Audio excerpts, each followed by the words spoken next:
Hello and welcome to today's MJ News Digest on Valentine's Day. Happy Valentine's Day. Here are today's headlines. MJ and Brandon's road trip, Janet Jackson auction, new order mock MJ, and Michael's Valentine's Day message. Okay, so our first story is the kind of article that I really love to read. This is from Music Talkers. It's a review, Road Trip, Brandon Coleman. So it's a review of Brandon Coleman's new song Road Trip by Nicholas Gourday. It says here, on June 25th, 2009, the world lost the greatest entertainer of all time, the king of pop, Michael Jackson. His legacy, especially that of which he built in the 80s, still resonates in modern pop to this day. Road Trip, the newest single by Brandon Coleman, is no exception to Michael's impact on music. The tune is an honest homage to the late king of pop in the most fun way possible. It immediately starts in this super fun upbeat groove that's far more reminiscent of a light-hearted The Weeknd. However, when the chorus comes around, Michael's footprint is all the more evident, and in doing so makes the song shine all the much more. The opening lyric, it's not the opening lyric to the song, but the chorus goes, "Girlfriend, I'm going to tell your boyfriend," obviously is a direct reference to Michael's song Girlfriend from the 1979 album Off the Wall. There's even at one point in the background vocals at about 1:26 where Brandon does a vocal hiccup, exactly like Michael Jackson. He also does one at 1:22 as well. The author goes on to say, "And truth be told, a huge smile sprung on my face when I first caught that. I've been listening to Michael's music for longer than I can remember, and his music will always hold a special place in my heart. So already I'm biased on this song, it being so reminiscent of the king of pop's music. But this song is so absolutely beautiful, even if you don't hold the same nostalgia for the greatest entertainer of all time." Now, there is a link to a YouTube audio of the song. It's called Road Trip by Brandon Coleman in the article. I'll link the article in the description so you can listen to the song yourself. Please do listen to it. It really does sound like a great homage to Michael Jackson. Second story is from the Sydney Morning Herald. She's kept everything. Janet Jackson to auction 4 decades worth of costumes. Janet Jackson is cleaning out her closet, apparently, putting her wedding dress and dozens of stage costumes up for auction for the first time. Julian's Auctions said the 5-time Grammy winner, has Janet only won 5 Grammy Awards? That's an injustice, isn't it? It says she is selling more than 1,000 of her costumes. Janet has never done an auction before. In fact, we find it very hard to find items at auction, any auction from Janet Jackson, because she's kept everything. I wonder why Janet is doing this auction. It goes on to say it's cathartic for her. Maybe that's why. She's happy to let them go and to raise money for a charity that's really important to her. So some of the top items in the May 14 to 16 sale in Beverly Hills include the wedding outfit from her second secret marriage. Before we go on to other items, so that wedding dress apparently is going for a pre-sale estimate of $2,000 to $3,000. Is that all? Thought it would be more. The singer is also parting with the original Rhythm Nation jacket from her 1990 World Tour. I saw Janet during that tour, amazing show. And the floor-length metallic silver coat that Jackson wore in her 95 music video for Scream with her brother Michael Jackson is also up for grabs. So let's have a look at the Julian's website.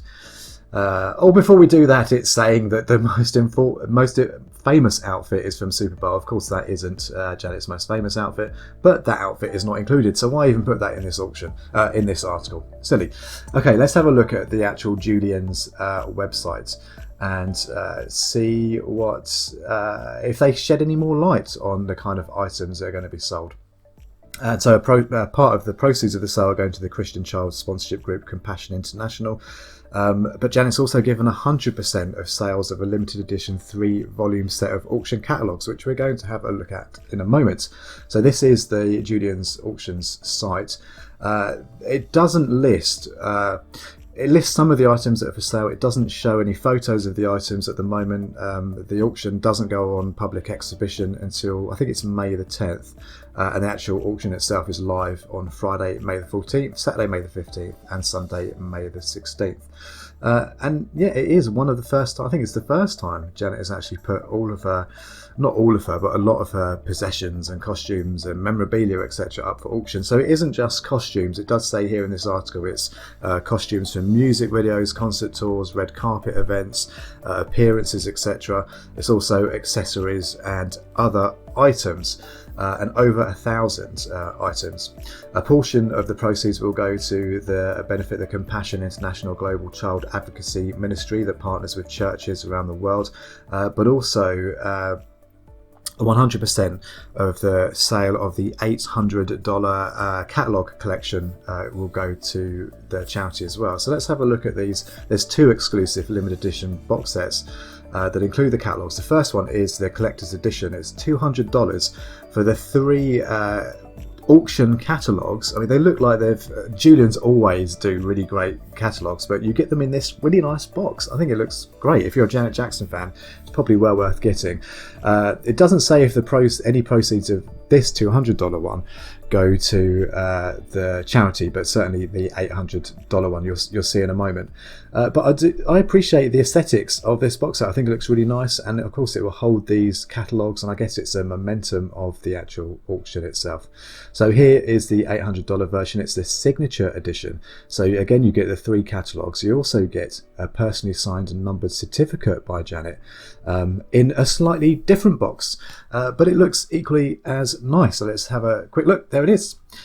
So whether you want to buy these collection of catalogues or whether you're interested in bidding for some Janet Jackson memorabilia, make sure you've got a lot of money on you.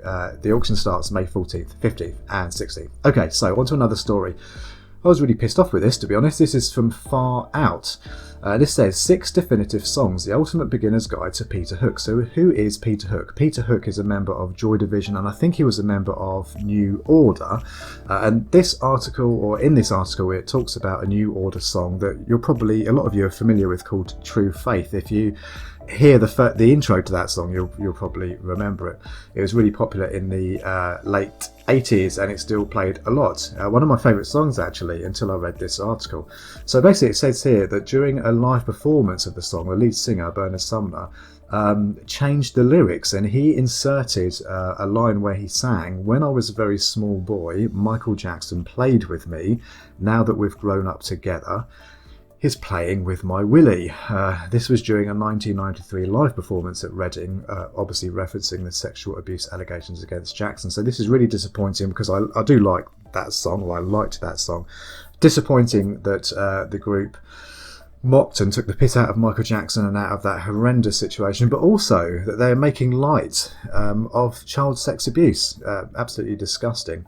I did have a quick look on YouTube to see if this performance was on YouTube that they're referencing, this live performance in Reading. It is there. It's not particularly good quality, but you can hear those Michael Jackson related lyrics and the crowd's reaction to that. And in the comments, someone commented and said that when it was actually broadcast live on the BBC blanked out the Michael Jackson reference. Yeah, just disappointing to read that, especially from a group that I admire, and I've liked their songs. Anyway, on to our next story. YouTube recommendation of the day, I do apologise, is Michael Jackson's Valentine's Day speech at Carnegie Hall, New York, and this is from the Humanitarian channel, great channel. I'm sure you're already a member. So this is Michael Jackson's Heal the World Foundation presented a Valentine's Day seminar at Carnegie Hall in New York City. The event, organised by Michael and Rabbi Botek, promoted family love and was the first public event for the Heal the Kids initiative.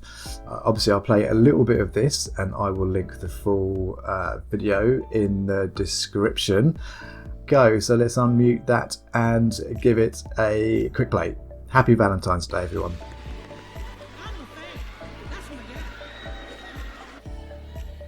Are we blind to the fact that our children are raging against the indifference, crying out against the abandonment, of thundering against the neglect? Heal the Kids is about doing something, about making a difference, and trying to help adults and parents realize that it is our power to change the world that our children live in. And that's it for today's MJ News Digest. Thank you so much for watching and listening. I truly appreciate it. Have a happy Valentine's Day, and remember, the very best is yet to come.